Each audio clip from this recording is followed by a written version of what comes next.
And I know Keenen Ivory, you're kind of the pioneer in this, but you're right behind Damon. When did this comedy bug hit you, and you knew you had to do this for a living? Well, I mean, for me, I knew when I was 8 years old what I wanted to do.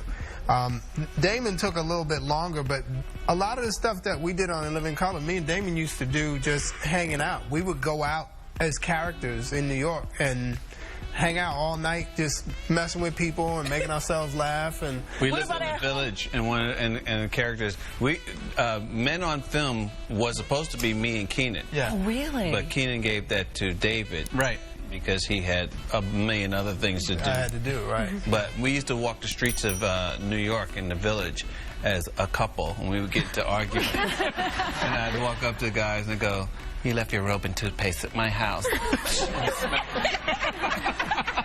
And this wasn't even on tape. This was just the we would just go have fun. I think that was probably one of my favorite sketches from Living Color is Men in Film. I mean, I love Homie the Clown too, but Men in Film. And of course, you guys know what that is, right? Do I need to explain that? Snapping. Yeah, the snapping, the two gay film critics. It was genius. Right. And the entire show was so groundbreaking, and it provided so many opportunities for other people. I mean, you see what Jennifer Lopez is doing now, what Jim Carrey has done since then, and Jim Carrey gives you so much credit. I wish he'd give him some money. You don't need any money. No, we're fine. Yeah. But actually, Damon was the one that really advocated for Jim, because they were friends. They were doing stand-up in the clubs together. And when I was putting the show together, Damon was like, "You got to see this guy." And we brought him in, and they improv together, and it was just that magic happened right there. So. But what about the one? Oh, I'm sorry. I was going to follow up question. What about the ones you missed though? What about like Martin Lawrence? Right? You took a pass on Martin, Chris Rock. Did you just not think they were funny then? Well, not that they weren't funny. It's just they weren't ready. So, you know, In Living Color was like, there was a lot of steps to getting on the show. So, stand-up was just one. But then you had to be able to improvise. And then you had to be able to act. And then you had to do characters. So there was a lot of levels to, you know, getting on the show. And, you know, all those guys, we see they've gone on to be big stars. But at that particular time, they just weren't ready. That was exactly what I was going to ask. But you know what, though? Is it really hard directing your own family?